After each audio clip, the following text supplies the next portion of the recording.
Hello everyone and welcome back to Brink of Speed. Well, we finally know why the 2020 C8 Corvette is performing so well. MotorTrend put this car on the dyno today, and I'm about to give you the horsepower and torque numbers from the dyno test.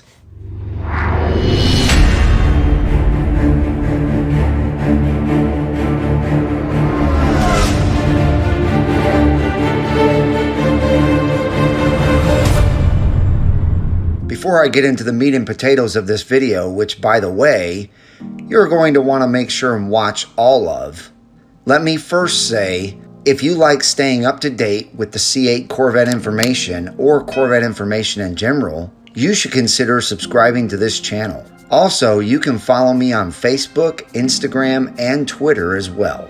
Okay, let's get into the video now.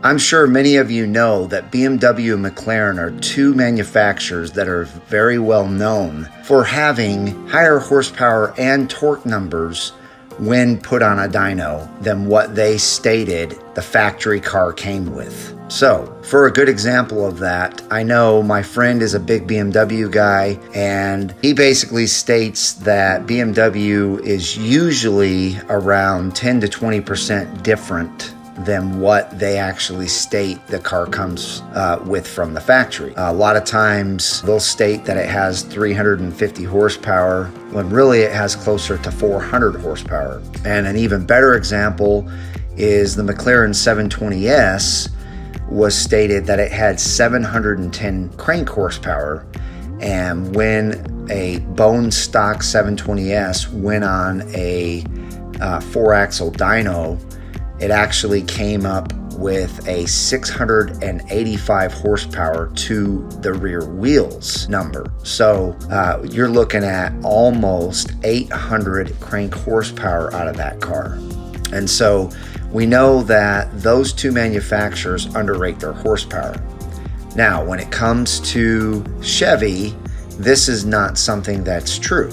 Chevy has a very different track record when it comes to rating their horsepower. They're usually spot on, or sometimes they, when the car is dynoed, it actually dynos a little less than what they stated.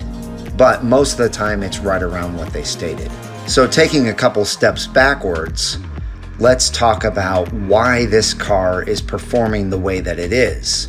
Now, as you know, MotorTrend, Car and Driver, and Road and Track have all been able to get 2.8 seconds 0 to 60 and 11.1 seconds quarter mile. For this car to be able to get those types of numbers just based off of there being more weight over the back tires and this car having a dual clutch that has lightning fast shifts, just didn't add up to me that this car was still, with only 495 horsepower and 470 foot-pounds of torque, was able to go from 0 to 60 in 2.8 seconds and do the quarter mile in 11.1. So I'm certain that there were plenty of you, just like myself, that were a little suspicious about the horsepower and torque numbers coming from GM on the new C8 Z51 Stingray. And so I pretty much just took it for what it was. I figured that somebody was going to do a dyno test sooner than later, and we would all know then. But again, I know how Chevy is and how typically they're pretty much spot on with their numbers. So I just kind of figured maybe they had some other reason, and they had figured this car out from doing a lot of research and development about the mid-engine for so long that they've been able to figure out how to make this car go faster. So today, MotorTrend tells us all about their dyno experience with the new C8, and this is exciting. When the first numbers came in, it absolutely blew their minds, and I can understand why. This car was producing 558 horsepower and 515 torque to the rear wheels. Now that right there is astonishing, and it actually explains why this car is so fast, 0 to 60 in quarter mile. However, that's not the end of this. That's why I said at the beginning, you'll want to watch this whole video, because There's multiple things that I'm going to discuss here, and you're going to want to hear from start to finish where the numbers actually end up. So they knew this couldn't be correct, or this was their thoughts at least. So they began to try different gears, and after a phone call to GM, they figured out that fifth gear was pretty much a perfect 1-to-1 ratio. However, they had forgotten some things when figuring the gear ratios, and I'll talk about that later. So their next dyno pull, they decided to do in fifth gear. This also gave them 558 horsepower and 512 torque. This is crazy because this means that this engine is putting out 650 horsepower and 602 pound-feet of torque at the crank. That's more than my Corvette Z06 is putting out to the crank. I personally don't think this is possible, and neither did they. So they kept trying different things and made more phone calls to GM. The numbers kept staying around the same until they used sixth gear. This time the numbers came way down to 478 horsepower and 536 torque. Now the torque number was way higher than the horsepower, and that didn't make any sense. But the horsepower number looked more reasonable. This would mean that the C8 Stingray was producing 542 engine horsepower and 640 torque. Still not satisfied though, MotorTrend made more phone calls to GM and asked about the gear ratios again. Here is what they figured out.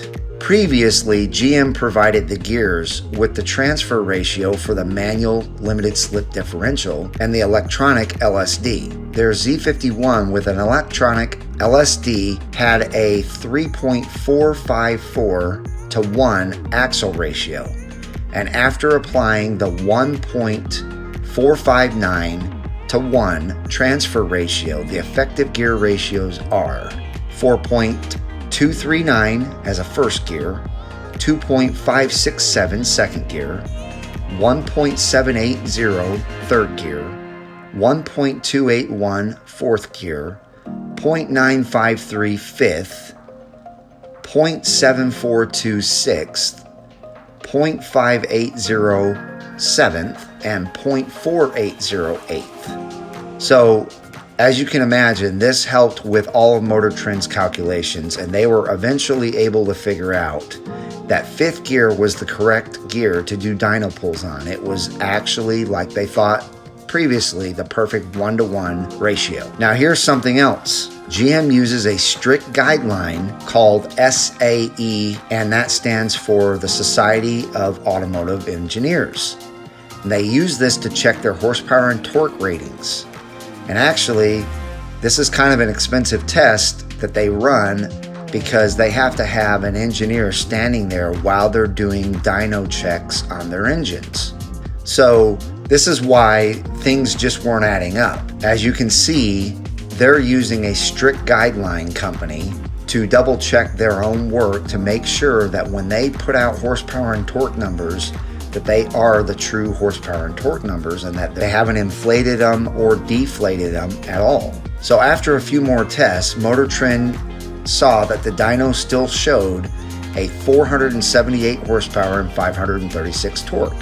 Here's my conclusion on the whole entire thing though. I feel like MotorTrend has made a small mistake here. As you know, or maybe you don't know, the McLaren 720S cannot actually produce real dyno numbers unless it is on a 4-axle dyno. Now, most people are going to say, well, that's only needed if you have an all-wheel drive car. That is actually incorrect. Some cars are built to a certain specification where they actually have to be put on a dyno that simulates them driving on the road. It's something to do with the friction on the front tires and creating drag on the whole entire experience. And I think the same is probably going to be concluded about the C8 Corvette. They're probably going to have to put this car on a 4-axle dyno to get the correct numbers.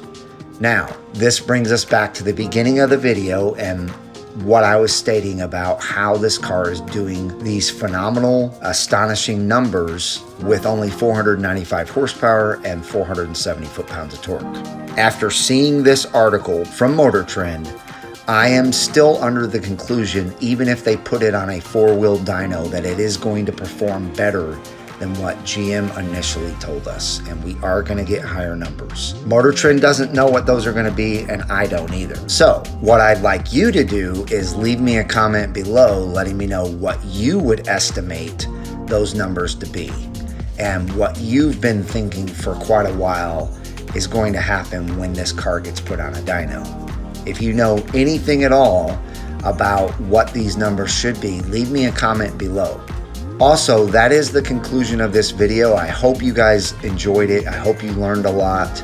This was a pretty exciting article that I read this morning when I got up, and I wanted to get this out to you as quickly as possible.